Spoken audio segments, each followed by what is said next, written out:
ጤና ይስጥልኝ እንደምን አላችሁ የተከበራችሁ የቻናሌ ተከታታዮች። ዛሬ በኩሽናችን ውስጥ ስላለው ሁላችንም በቤታችን ውስጥ ስለማይጠፋው አንድ ድንቅ ፍራፍሬ ልነግራችሁ መጥቻለሁ። እሱም ስለ ሎሚ ነው። ሎሚን ለብዙ ነገር እንጠቀመዋለን። ለጉንፋን፣ በሽታ የመከላከል አቅምን ለመጨመር፣ ክብደትን ለመቀነስ፣ አልፎ ተርፎም ለፊት ቆዳ ውበት ፍቱን የሆነ መድኃኒት ነው። እርግጥ ነው ሎሚ በቫይታሚን ሲ እና በተለያዩ አንቲኦክሲደንቶች የበለጸገ የተፈጥሮ ስጦታ መሆኑ አያጠራጥርም። ነገር ግን ብዙዎቻችን የማንገነዘበው አንድ ትልቅ እውነት አለ። ይኸውም ድንቅ ፍሬ አጠቃቀማችንና አዘገጃጀታችን ከተሳሳተ ሳናውቀው በገዛ እጃችን በጤናችን ላይ አደገኛ ጠንቅ እየጋበዝን ሊሆን ይችላል። የሎሚ ጭማቂ በውስጡ የያዛቸው ከፍተኛ የአሲድ መጠንና የተፈጥሮ ባህሪው በተወሰኑ የጤና ሁኔታዎችና እንዲሁም ደግሞ የአጠቃቀም ልምዶች ውስጥ ሲያልፍ ለከፍተኛ የቆዳ መበላሸት፣ ለጨጓራ መቁሰል እናም ደግሞ ለሌሎች ድብቅ የጤና እክሎች ይዳርጋል። ስለሆነም ዛሬ በዚህ ቪዲዮ በብዙዎቻችን ዘንድ እንደ ጤናማ ልማድ የሚታዩ ነገር ግን ሳይንሳዊ ምርምሮች እጅግ አደገኛ መሆናቸውን ያረጋገጡ 7 አደገኛ የሎሚ አጠቃቀም ስህተቶችን በዝርዝር የምንመለከት ይሆናል። ከነዚህ ስህተቶች ውስጥ ቢያንስ አንዱን ሳታውቁት እየሰራችሁት ሊሆን ስለሚችል ቪዲዮን እስከ መጨረሻው እንድትከታተሉኝ እጋብዛችኋለሁ። መልካም ቆይታ ይሆንላችሁ። አንደኛ ስህተት፣ የሎሚ ጭማቂን በቀጥታ ፊት ላይ መቀባት። ወደ መጀመሪያውና እጅግ ትልቅ ስህተት ወደ ሆነው ስናልፍ የሎሚ ጭማቂን በቀጥታ ፊት ላይ መቀባት ነው። ሎሚ ፊትን ያጠራል፣ ጥቁረትን ያጠፋል፣ ብጉርን ድምጥማጡን ያጠፋል የሚሉ በርካታ መረጃዎችን ሳትሰሙ አትቀሩም። ብዙ ሰዎችም ይህንን ሰምተው ሎሚን በቀጥታ ፊታቸው ላይ ያሹታል። ይህ ግን እጅግ አደገኛ የሆነ ድርጊት ነው። ሎሚ በውስጡ ከፍተኛ መጠን ያለው ሲትሪክ አሲድ ይዟል። የሎሚ የፒኤች መጠን ሌቭሉ ማለት ነው 2 አካባቢ ነው። ይህ ማለት ሎሚ እጅግ ከፍተኛ አሲዳማነት አለው ማለት ነው።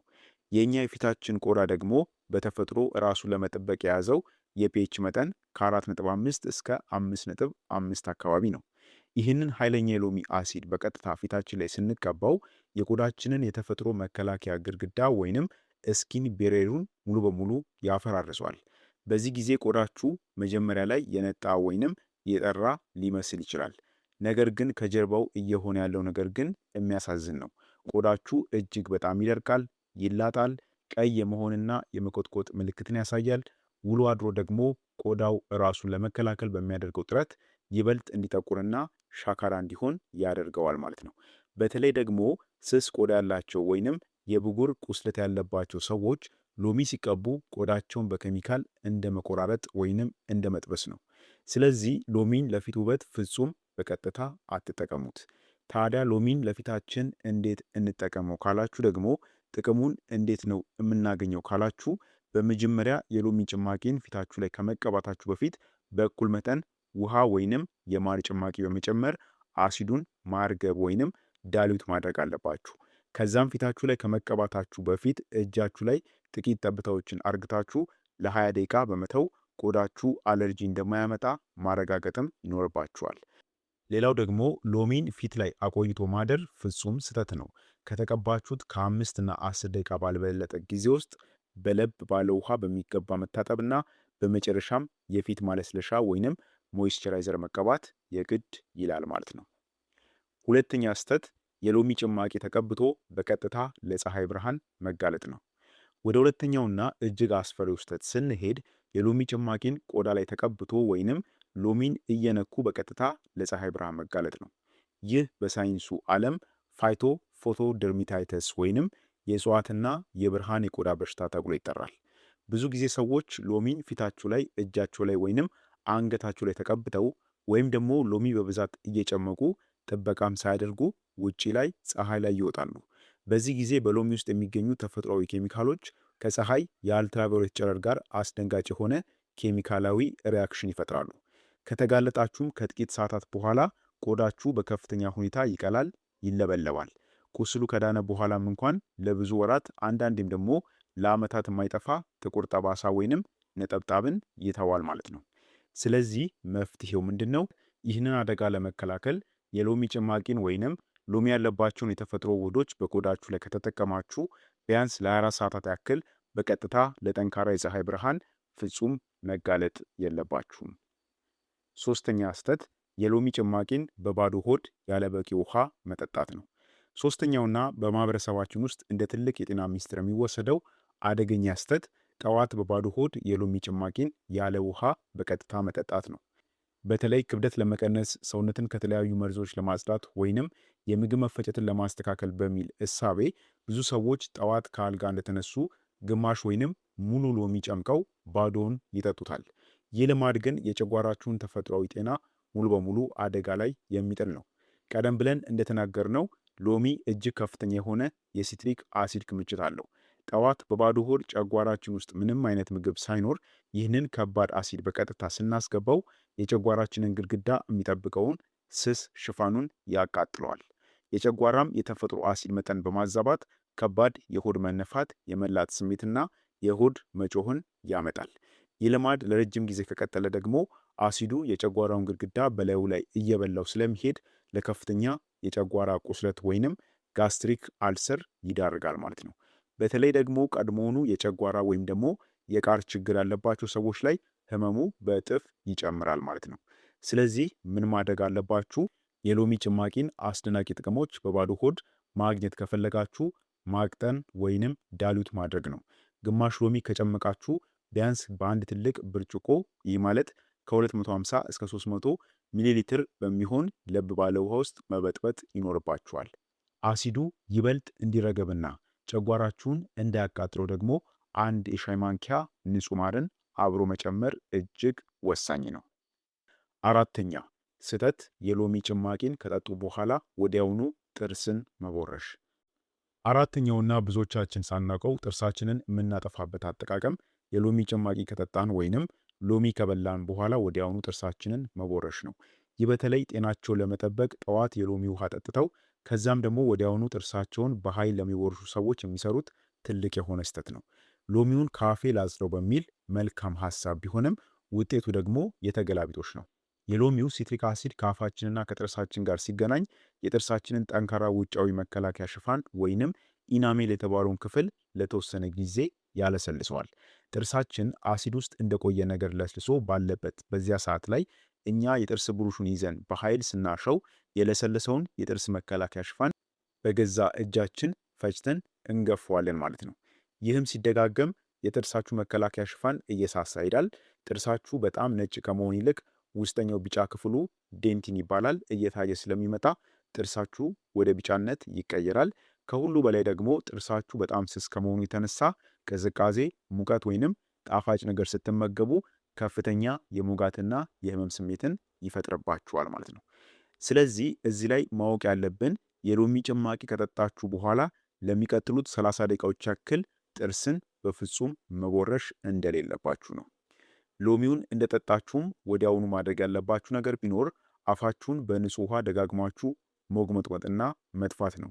ይህም በአፋችሁ ውስጥ የቀረውን አሲድ ሙሉ በሙሉ የሚያጠፋው ይሆናል ማለት ነው። አምስተኛ ስህተት፣ የሎሚ ጭማቂን በሚፈላ ውሃ ውስጥ መጨመር ነው። አምስተኛው ስህተት ሁላችንም ጉንፋን ሲይዘን ወይም ደግሞ ጠዋት የሰውነታችንን ስብ ለማቅለጥ ስናስብ የምንሰራው ትልቅ ስህተት ነው። የሎሚ ጭማቂን በፈላ ውሃ ውስጥ መጨመር ነው። ልክ እንደ ማር ማለት ነው። ብዙዎቻችን ውሃውን በደንብ አፍልተን ገና እንፋሎቱ እየወጣ ያለ ሎሚውን እንጨምቅበታለን። ትኩስ ነገር ሲሆን በሽታን ቶሎ ያባረረዋል ብለን እናስባለን። ነገር ግን ሳይንሱ የሚለን ከዚህ በተገላቢጦሽ ነው። በሎሚ ውስጥ ያለው ትልቁና ዋናው የጤና ጥቅም በሽታ የመከላከል አቅምን የሚጨምረው ንጥረ ነገር ቫይታሚን ሲ ወይንም አስኮርቢክ አሲድ ነው። ይህ ቫይታሚን ደግሞ በተፈጥሮ ለከፍተኛ ሙቀት እጅግ በጣም ስስ የሆነ ወይም ደግሞ ሂት ሴንሲቲቭ ነው። የውሃው ሙቀት ከ60 ዲግሪ ሴልሺየስ በላይ ከሆነ በሎሚ ውስጥ ያለው ቫይታሚን ሲ ሙሉ በሙሉ ይወድማል ወይንም ይሞታል። ይህ ማለት ምን ማለት ነው? ያንን የሚፈላ የሎሚ ውሃ ስትጠጡ የምታገኙት የሎሚውን ጣዕምና አሲድ ብቻ እንጂ ሰውነታችሁ ጉንፋንን ለመዋጋት የሚፈልገውን ቫይታሚን ሲ ጨርሶ አያገኘውም። ጥቅሙን በገዛ እጃችሁ አጥፍታችሁታል ማለት ነው። ስለዚህ መፍትሄው ምንድን ነው? በጣም ቀላል ነው። ውሃውን በሚገባ ካፈላችሁት በኋላ ብርጭቆ ውስጥ ቀድታችሁ ለብ እስኪል ወይም ደግሞ ዋርም እስኪሆን ድረስ ከ3 እስከ 5 ደቂቃ ያክል መጠበቅ አለባችሁ። ውሃው በጣታችሁ ስትነኩት ለብ ያለ ሲሆን ወይም ደግሞ ጠርሙሱን ስትነኩት ብርጭቆውን ስትነኩት ማለት ነው ለብ ያለ ከሆነ ሎሚውን ያኔ ጨምቃችሁ መጠጣት ትችላላችሁ ማለት ነው። ስድስተኛ ስህተት የሎሚ ጭማቂን ከደም ማቅጠኛና ከሌሎች መድኃኒቶች ጋር አብሮ መውሰድ። ይህ እጅግ አደገኛ የሆነ ስህተት ነው። የሎሚ ጭማቂን ከልብና የደም ግፊት መድኃኒቶች በተለይም ደግሞ ደም ማቅጠኛ መድኃኒቶች ጋር አብሮ መውሰድ። ብዙ ሰዎች ሎሚ ደምን ያጠራል፣ ለልባችን ጤና ጥሩ ነው ብለው ያምናሉ። በእርግጥ ሎሚ በውስጡ ያለው ፖታሽየምና ቫይታሚን ሲ ለጤናማ ሰው ጠቃሚ ነው። ነገር ግን አስቀድመው ለልብ ህመም፣ ለደም ግፊት ወይንም ለደም እርጋት መከላከያ የሚሆኑ መድኃኒቶችን የሚወስዱ ከሆነ የሎሚ ጭማቂን ያለ ልክ ማዘውተር በሰውነት ውስጥ ትልቅ ችግርን ሊፈጥር ይችላል። ሎሚ የሰውነታችንን የምግብ መፈጨት ሂደትና የጉበት ኤንዛይሞችን እንቅስቃሴ በመቀየር የምንወስዳቸው መድኃኒቶች በሰውነታችን ውስጥ ያላቸውን መጠን ሊያዛባው ይችላል። ለምሳሌ አንዳንዴ መድኃኒቱ በሰውነት ውስጥ በብዛት እንዲከማች በማድረግ የመመረዝ አደጋን ሊያመጣ ይችላል። አልፎ አልፎ ደግሞ መድኃኒቱ በአግባቡ እንዳይሰራ በማድረግ ህመሙ እንዲባባስ ሊያደርግ ይችላል ማለት ነው። ስለዚህ መፍትሄው ምንድን ነው? እዚህ ላይ በጣም ጠንቃቃ መሆን አለባችሁ። ማንኛውም አይነት የልብ የደም ግፊት ወይንም የስኳር መድኃኒት በቋሚነት የምትወስዱ ከሆነ የሎሚ ጭማቂን በየቀኑ በብዛት እንደ ጤና መጠጥ መጠቀም የለባችሁም። እንዲሁም ደግሞ የግል ሐኪማችሁን ማማከር ይጠበቅባችኋል ማለት ነው። ሰባተኛ ስህተት የሳይነስና የጉሮሮ ህመም እያለ የሎሚ ጭማቂን በቀጥታ መጠጣት ነው።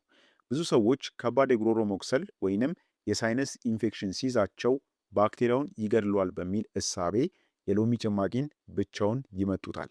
ነገር ግን የሎሚ ከፍተኛ አሲድ ቀድሞውኑ በኢንፌክሽን ምክንያት የቆሰለውንና ያበጠውን የጉሮሮ ግድግዳ ይበልጥ ያቆስለዋል። ህመሙንና የማቃጠል ስሜቱን ከማባባስ ባለፈም ድምፅ እንዲዘጋ ሊያደርግም ይችላል።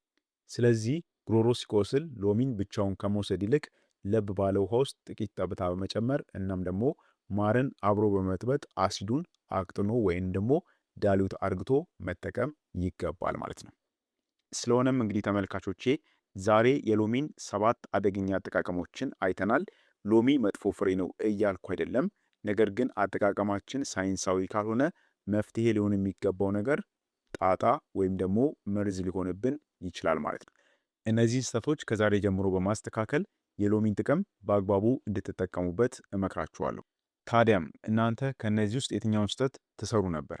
ሐሳባችሁን እንዲሁም ደግሞ ያላችሁን ማንኛውም ጥያቄ በኮሜንት መስጫው ላይ አስቀምጡልኝ። ለዛሬ የነበረን የጤና መረጃ ይህን ይመስል ነበር። ሌሎችም እንዲማሩበትና ሌሎች ጋርም ተደራሽ እንዲሆን ቪዲዮን ሼር አድርጉት። በቀጣይ በሌላ አስተማሪ የጤና ቪዲዮ እስከምንገናኝ በጤና ቆዩልኝ። ቸር ሰንብቱ።